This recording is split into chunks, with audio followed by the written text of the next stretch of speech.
Piye? Dadi Bandung penak ta? Sip. Sip iso ngambung banci ya. Ketoke di luar skenario lho iki mau nang ngambung. Kok tak dadi jonggrang jenengan dadi jonggrang. Bocah kok kaya ngene. Jan kaya ngopo? Suki.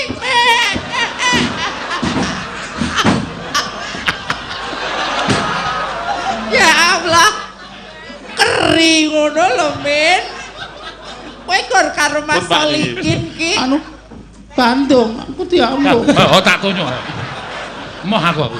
Aku jonggrang. Oh, kowe reca kok. Aku diambung. Moh. Anu aku selak gatel. Wes. Gak iso mak sletep ngono ki lho. Mosok kaya ngono pri. Ampun mangambung pisane tak ra adus 7 dina.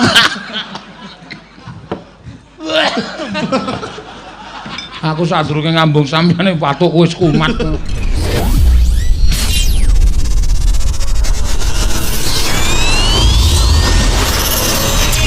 Al-Fatihah tunjuk Kiseno Nugroho.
karo gentenan Mbak Tatin ayo. Jumeneng. Ya. Nek iki rasa diajari pri Tatin iki. Nek kuwi marak diajari jek tekon-tekon apa to Pak Diartine napa to Mbak Mimin iki rasa diajari los. Bab apa? Ya babakan kawruh apa wae. Bab ngelekar. Babakan kawruh sesrawungan, babakan ladi wong tuwa, babakan makarya rak wis lah dadak dipernahke mung garek neruske. Ngene kan tesih tuwa jenengan, dadi kawruhe tesih akeh jenengan. Kula ya tetep ngangsu kawruh kalih jenengan. Ya ngono ya nok, ya wis tak ajari sithik mboko sithik. Mbok ajari apa? Ndak babakan kawruh. Ada jari apa aku jalan? Rajane Sukimen ki lanang apa wedok nek ana wedok kok mak. Oh iya, Pak. Ah iya, aku ki ya ora krasa ora. Modus ta iki mau jebule. Ora modus, men rumah wis seduluran lho. Iki wong wedok le plak-plak kae lho. Lah kowe iki yo lanang Oh, iya, kok. lali aku. Lanang kabeh. Arep nendi iki aku jalan. Iya. Biasane iki kok. Pamundutane ning loro Tin. Napa? Ya iki saka Teo Kadim Kakulon Progo pengasih sobat ngebiar yang selalu merisani wayang walaupun streaming. Request podang kuning Mbak Tatin Midut. Waduh. Wow, Mbak Tatin Midut. Ya, duwite. Waduh, 120. Ya. Kok nanggung? Ya ana tulisane sing 100 Tatin sing 20 Pak Dalang. Pak Dalang ya gelem 20. Gelem wae ora gelem. Monggo Mbak Tatin. Iya. Kalih napa? Ya iki ana sing nyuwun meneh. Pucange nyuwun lali janjine sing nyekar Mbak Tatin salam kagem grup WA sobat ngebiar saking Mas Maryadi Minggir Sleman. Kowe salah siji sik, kowe limbukan iki diaturke siji gara-gara diaturke siji. Ya. Karo iki ana panyuwunan saka Pak Agus Surabaya iki Promo Agus. Ya. Nyuwun jineman uler kambang dawah mikat manuk iki penake gara-gara. Oh iya. Mat-matan. Mat-matan dadi engko aku Roro Magus pandeng-pandengan. Jenenge mat-matan. Ya dibawani. Nggih lali janjine riyen nggih. Engko ling gagas dus-dusan engko sik. Ya. Ayo dilalae pas teko ae. Heeh kok mesti ya. Anggere muni pas limbukan mesti pas teko. Iya. Aku njaluk kene mulih wae, aku ora kobor nang kene. Arep pakan wedhus. Yo jeneng godhok lampang wong wedok ki diripati. Batine Mas iki ngadeg kono kasine selak wedi lho lek kuwi. Kresek ya Mas, didobeli engko nek ngantek kok ning dalan ki. Pun gek medhun niku nek pun nesu ngambung dadakan lho Mas niku. Iya. Wong njaluk kresek ki ngates-ates Mas. Wedi tenan lho. Ya. Apa sik lali janjine ya kena Tin. Ya. Dina Minggu kang tak anti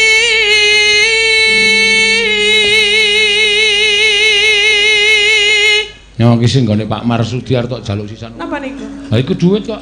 Oh nggih. Saweran. Nek duit ya arep. Walah alah. Lah iki urung dilakoni. Lah niku napa?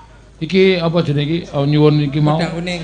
Oh, ini sing 100 kuwi bali. Bali sing 100 iki mau ki podang kuning e. Iki lali janjine. Kondur kabeh arep diumplep. Lah padha le 100 lho, ra ya. Awake sak gajah. Ya wis ben kene kok rutandange ora.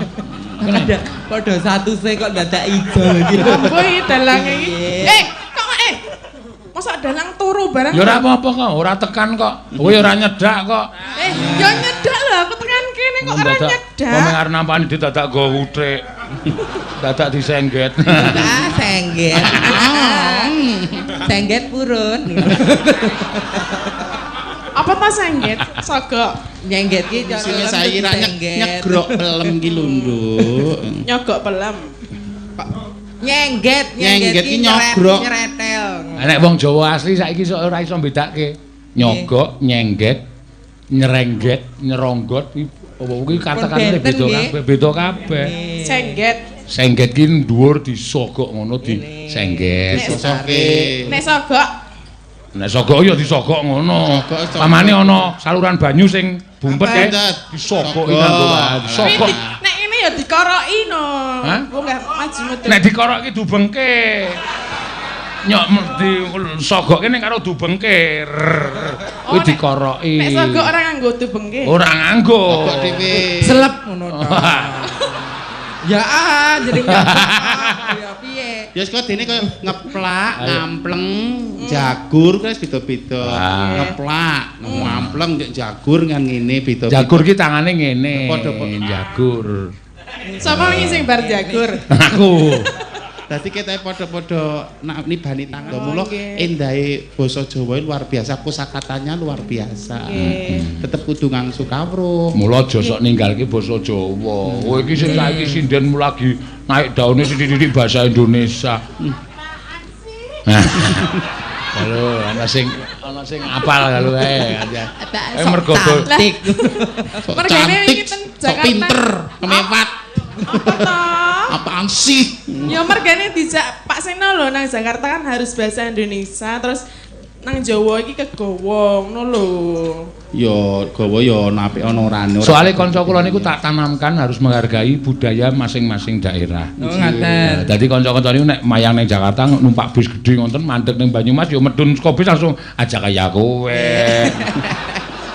Kepriwe ki mandeg maring Banyumas kaya kowe. Engko tekan Sunda ya basa Sunda, tekan Jakarta ya bahasa Indonesia ki menghargai daerah. Lah nggih. Di manakah itu langit dijunjung. Nggih nek iki kula enggak apaan sih kan ya. Ayo rasa digawa ning Yojo nek bali Yojo ya basa Jawa neh. Nek Yojo kok dilokke kok apaan sih? Kan ketontoi. Ketentok. Ya. Ayo nak.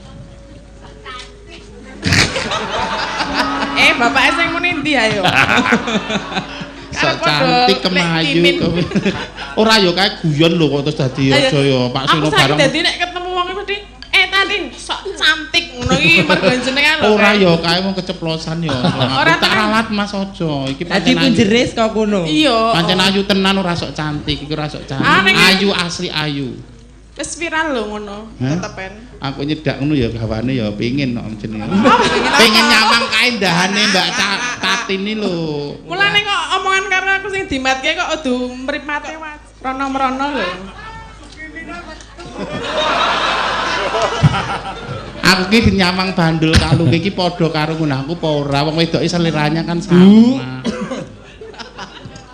Lah piye padha ora bandule? Beda, Mbak. Gedhe ngendi? Gedhe tekku. Oh. Nah aku cilik ya. Kok bandul lho. Bandul kalung ya mung siji kok bandul kok loro. Ngomong kok waton bener. Ya.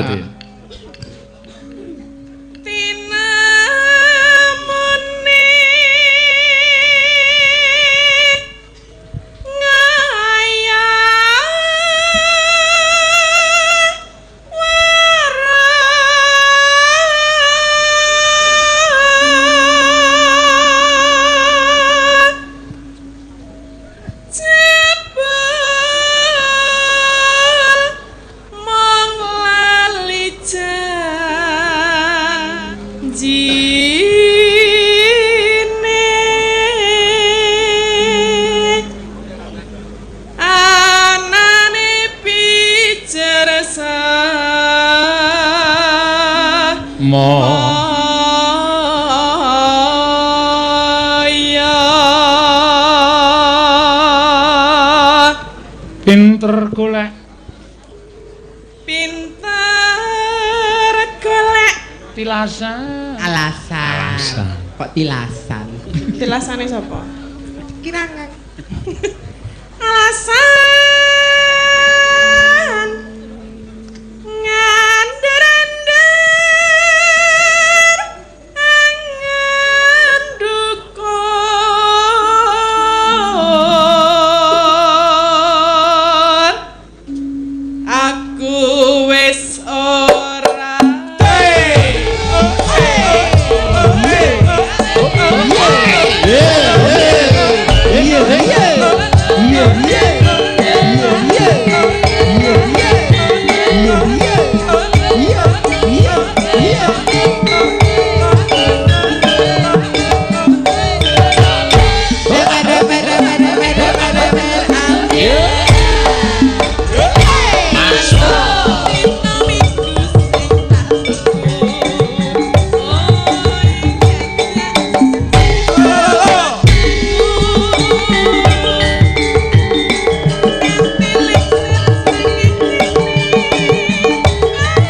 Garuda Pancasila.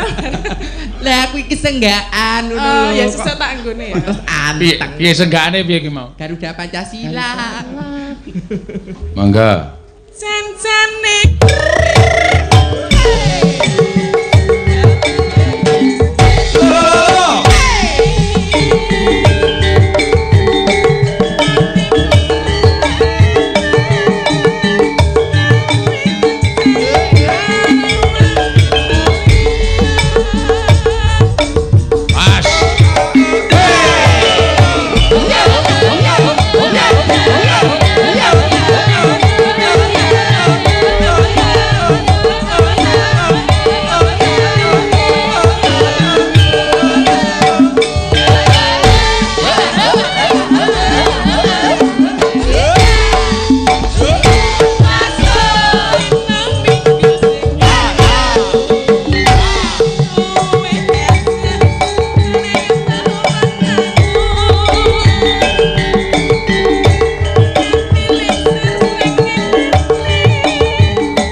Siji lho gara-gara lho. Nggih. Disahke ra? Napa? Disahke ora? Mangke to? Ha iya. Lah nggih. Ya. Kene. Titik sing nang kene. Ya saiki wae. Kok urung ditandang kok saiki. Aku silak ilang lho. Ilang dengkulmu mlocot ku apa? Amin. Wong ora percayanan lho. Iki Apa kowe kondange Pak Sino tertib piyayine kok. Ngomong sapa ora? Lha ngomong aku nyatane karo aku curawul kok jenenge curiga lho. Sama saya enggak loh. Pekerjaan dulu diselesaikan. Waduh, bahasa Indonesia. Katanya enggak lho. Karo aku ora lho. Sok lali wis dalang iki wis tuwa lah. Ya dielingke tugase mengingatkan. Ngono lho, Cok tugasmu lali, mengingatkan. tetep lali. Lho Pak Seno aku ngelingke aja malah kok ngono. Ya tak elingke tetep endi to? Endi to? Iya, ya sik digunggu sesuk. Ya iki lho tak wadahi kok Tin aja kuwatir. Iki apa? Adae ngendi ngesak. Kok rumahmu kaya aku ki wong iki kebangetan iki lho tak. Orang plewu ya disak kok mendah 100. Iki lho, mbok mripate iki nggo nyawang. Iki lho 20.000 isi nang kene. Lho. Iki arep apa piye? Ya endi? Nyonya, mbangane keruk wedi, nyonya. Kok kerok wedi? Ayo wong jeneng kok ya 20 ya tok tampani kok bangetan kok. Ya endi ra apa-apa nggo tuku yahane. Oh, nggo nguyahi kowe kuwi. Tak silih Mbak anu, tak ngene tuku pembalut sik, Mbak. Wes. Iki lho, lek Sukime iki. Apa lagi mau jare hamil? Ngono ki slamet tuh nek hamil ya. Ya ora. Berarti ki busung keket ya berarti. Oh hamil kok arep tuku pembalut. Ya. Bali nggone. Ya. Bali nggone. Ya saiki sing pungkasan panyuwunan saka Bapak sing kagungan dalem mau apa Mbak Prahmen? Pak Basuki nenamten wekdal nyun Prahmen apa mawon nderek. Oh nggih, ya. Kamandaka mboten nggih sanese mboten napa-napa. Waduh, Kamandaka niku critane angel. Ingkang cekaos kemawon. Heeh, cekaos. Apa upamane Bandung. Bandung Bondowoso Rara Jonggrang. Ah, Ingkang dados Bandung sinten? Manut sapa? Sampeyan ajeng ngarani sapa? Kula nderek jenengan mawon ingkang miji sinten monggo. Pun kula sampeyan sing ngarani kira-kira. Penaboni saniki akhir-akhir niki pun mboten manut kali kula. Upama mangkat niku ya do grenengan. Mas Paijo. Mas Parjo. Aja Parjo. Aja. Parjo mumbengi gagal. Mas Solikin apa Mas Keswan? Oh Solikin. Oh ya Solikin. Nika suara terbanyak Mas Solikin. Dados. Iya. Gelem ra gelem monggo maju meneng Mas. Ayo Kin, engko sing anu gandeng suaramu elek engko sing nyuwara aku Kin. Kowe ming mangap-mangap cangkeme tok. Lip sync. Lecing kowe. Kowe lecing kowe. Kok lesing? Lip sync. Lip sync. Lecing nang pinggir kali ayo. Pak Nois ngono lho. Niku nongkrong. Ya. Iya Mas Solikin. Zaman dhisik anu Bandung ya ora nganggo kacamata ni ra apa-apa daripada nggo Ha iki nek arep tekon nyopot iso nabrak panggung tenan. Iya. Omong dhewe wae, Pak. Jenengan sik nembang. Wah wegah, anggepe dalang kok tok kongkon. Kowe piye to? Sutradarane iki kono, kok kowe malah perintah kono piye, Mas? Kowe sejelek apapun kuwi manut sutradara kuwi jeneng anak buah. Coba saiki kowe muni. Ngapunten nggih, Pak. Kowe muni karo kowe jajal sik cek swara. Cek sound. Junggrang. Ngono coba piye? Coba suaramu coba kaya. Gantem ora Bandungi gagah mateni Prabu Bokoe. Ya coba. Junggrang. Elek banget to. Ayo mrus. Ya kuwi bawane kaya ora ndek ilmu blas nek ngono kuwi. Bandung kok cempreng iki piye to? Gagah pideksa kaya ilmune dadi omongan iki menggelegar. Jenggrek. Triple iki sudonen sithik. Triple sudo, Jonggrong. Nah, kurang gede sithik. Jonggrong. Nah, rada diantepke. Jonggrong. Jegok. Ora dono dhewe. Sing dadi jonggrang mah gila. Ayo kowe rene sik, Kin. Kowe rene sik. Kowe ndelik nang jero panggung sik. Kuwi adegane taman. Iya. Taman yo, Mas. Taman kae jonggrang karo abdine. Iya.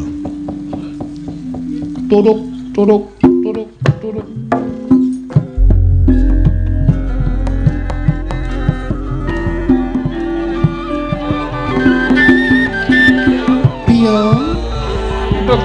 Gusti Putri.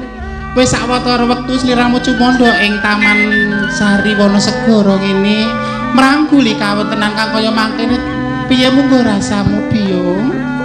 Anjir kula niku kapang sanget saged nderekaken panjenengan. Seneng sliramu ning kene. Remen saged kula wentah panjenengan awet jenengan tasih alit ngantos sayaketen dados putri ingkang sulistya ing warni.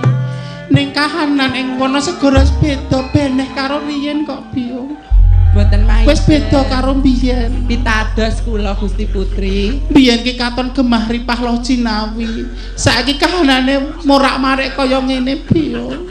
Ingkang sareh Gusti Putri panjenengan mboten sah dipenggalih. Kaya rasane wis mupus rasane ngatiku Biung. Nandang sungkawa niku kenging ning nggih ampun keladuk.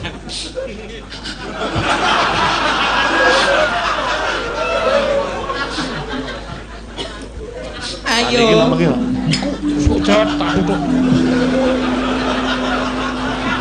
Terus. Biung. Dalem. Kok wis ora ana pengarep-arep tuh mlaku uripku meneh, Biung. Saniki namanya, Pak. Engko sikat.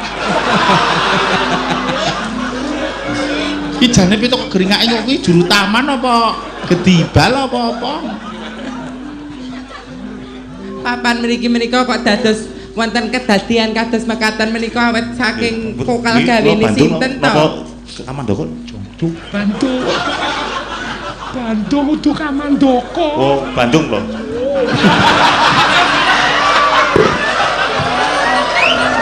Blok banget. Oh, kurene mau Bandung.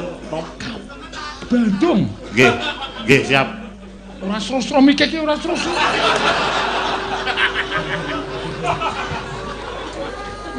Iki adegan sedih kok malah nyaruwus hebat iki. Nyun pangapunten menika wonten abdi ingkang gesut menika kersanipun. Heeh ya Biung iwang-iwang ndedonga. Muga-muga prahara ingkang ana ing Omong kula mau Wonosegoro. Turuk.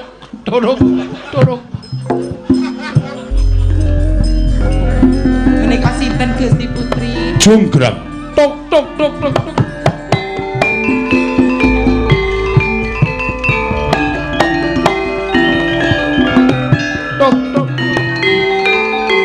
Pangapunten panjenengan menika sinten? Badhe madosi sinten? Lho mono jenengan sing ngomong iki. Aturane jenengan mau. Kowe sapa? Kula abdi dalem wonten ing papan mriki. Panjenengan menika sinten? Abdi dalem. Nek jenengan kemayu to malahan. Kowe aja sembrono. Kok Aku sembrono iki pripun? saka Pengging. Tak omongi to. Mlebu sik. Ah wis, adekane gagal. Gerakane tangan ki aja oke-oke muncul. Aku kuwi ora.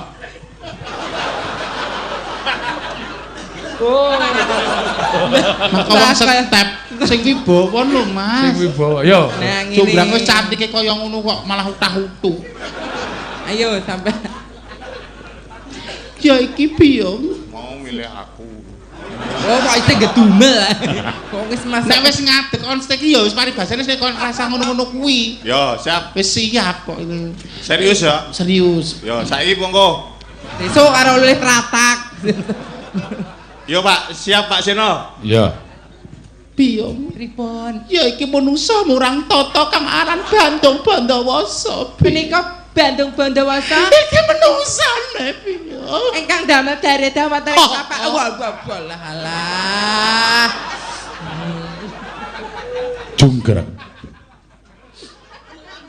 Ngertiyo praptaku ana ing kene, sayekti mung kepengin nanjihake kalawan sliramu. Ngopo Jonggrang? Raimu dirubung semut kok. Memandangmu pun aku tak mampu. Aku juga. Itu. Kamu sudah bisa berdiri sendiri. Bantu. Piye Jonggrang? Rodok ngadoh kono. Cerana to Biyong aku jijik. Kok jijik pripun to? Jenengan ladosi karepe badhe pripun? Jonggrang, kuwi abdimu to? Menika abdi kula. Oh, tiwas kebeneran. Aku yo nggawa abdi kakung. Kene-kene abdimu kon lungguh kene wae. Jejer karo abdiku kakung kene lho, mburiku kene. Mburiki kene. Nah. Kene. Nah. Bantung yo nggawa Wis abdi. beneng kene abdimu kakung wis. Ini yo Jonggrang. Tekaku ana ing papan kene sayekti men kepengin nanjeke kelawan kowe. Jonggrang. Aku dadi ra fokus sih. Jonggrange sapa gedibale sapa sing entuk bonus kono. Jonggrang. Iki kok dopku ketindian Jonggrang. Dop kula kok dereng.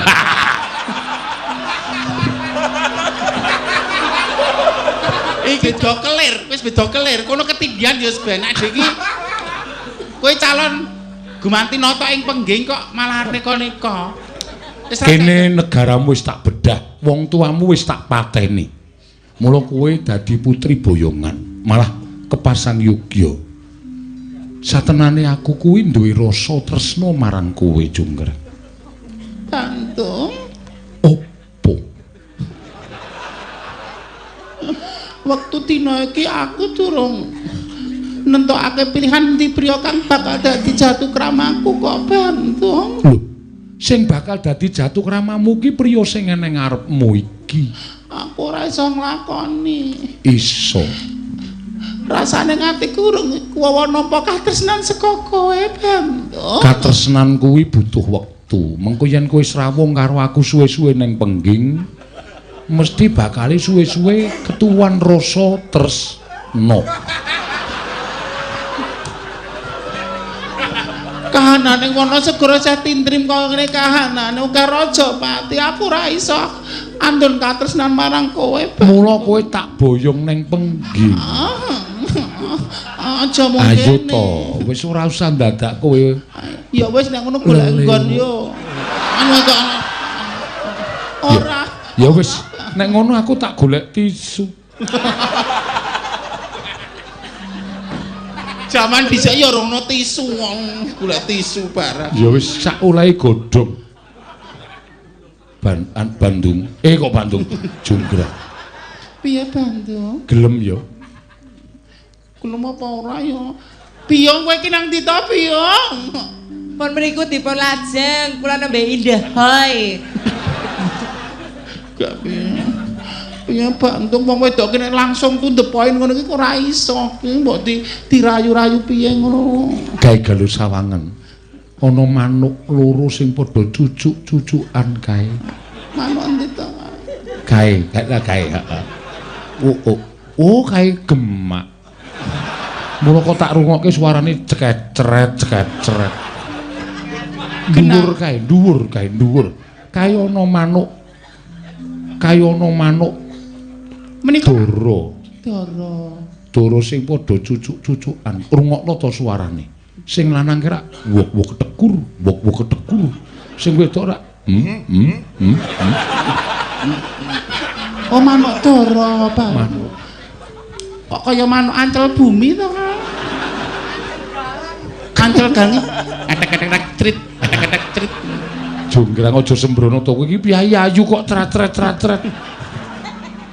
Bandung. Piye? Monggo karmu piye? Wong wedok ki aja langsung ngono kuwi to. Nyuwuna apa? Kowe nyuwuna aja kok ming wujuding brana picis nadyan tumruning lintang rembulan mesti bakal tak paringake marang kowe. Nek aku duwe bebono, sliramu saguh. Mesti saguh.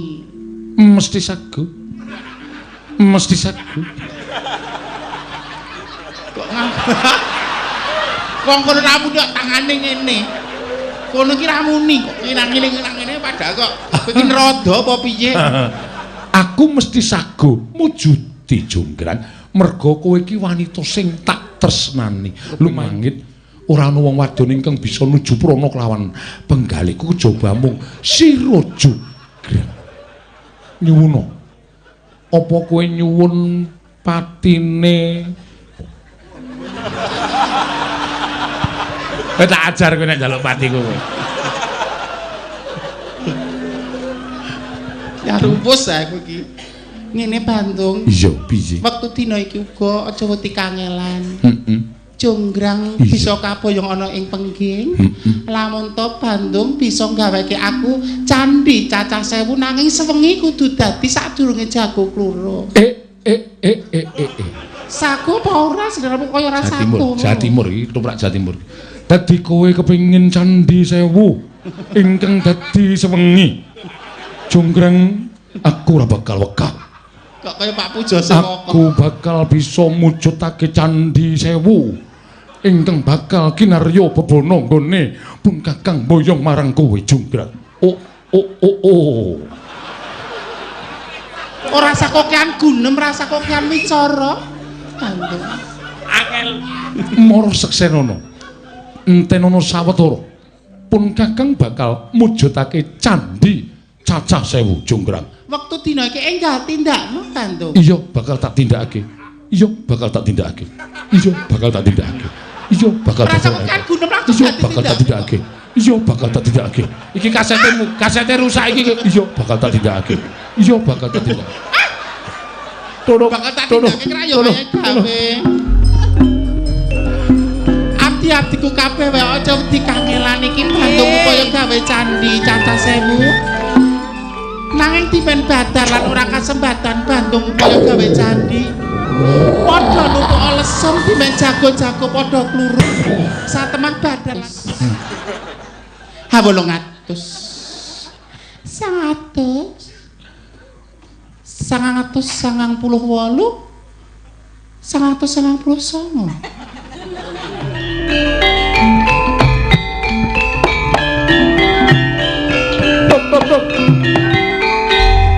Jonggrang.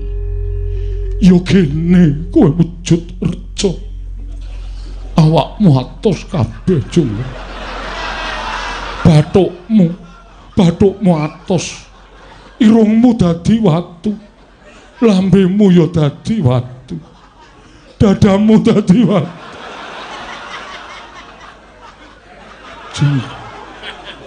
Junggrang, iki apike ditutup engko ndak dinggoleng semut Junggrang.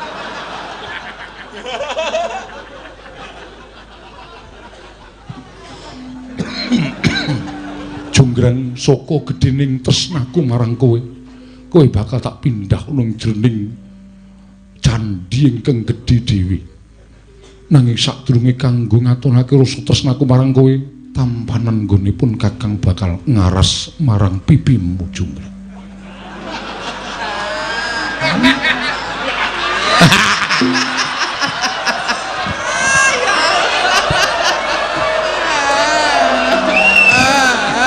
Piye?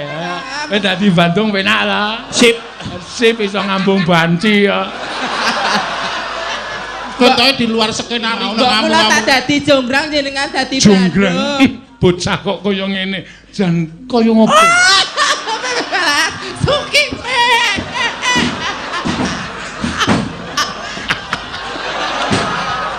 Ya Allah, keri ngono lho, Min.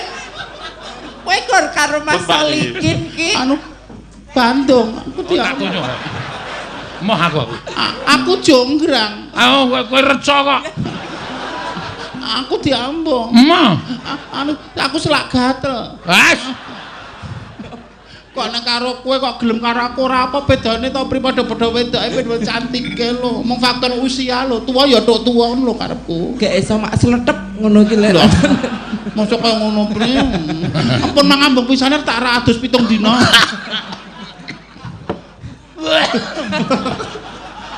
Aku sadurunge ngambung sampeyan watukku wis kumat. Mendem. Nggih, sak gatuk-gatukipun sak Kabupaten Bandung Bondowoso sampun dipun aturaken. Pak Nggih. Nggih, kagem saged sangu wonten Bandung. Beliau itu ngastanipun wonten Bandung. Bandung, Jawa Barat. Heeh. Oh, iya. Dulu dari satuan di Bandung sampun purna namung sakmenika yo usahane luar biasa. Iki mergo pengen ketemu sedulur-sedulur kaya ketikane Simbah Dirjo satemah terah Mbah Dirjo diklumpuk. Ngono lho. Sampun dipun milangkani jenengan wis randu utang meneh karo Simbah kari putra wayah karek neruske perjuanganipun ngaten. Leres nggih. Mbak Apri menika wekdalipun nggih sampun cekap. Ya, ngono ya Mak. Monggo badhe paring pangandikan menapa. Mugi-mugi sansara makatanipun kekadangan lan guyub pripun warga ing mriki ingkang ampun penyuwun Bapak Lurah sansara rumaket ngaten nggih. Lepatipun nyuwun pangapunten Ahmad gawe gapura menawi lepat nyuwun pangapura. Satu pesan dari kami, tetap cintai seni dan budaya, jauhi narkoba dan dekati waria. Nggih. Tansah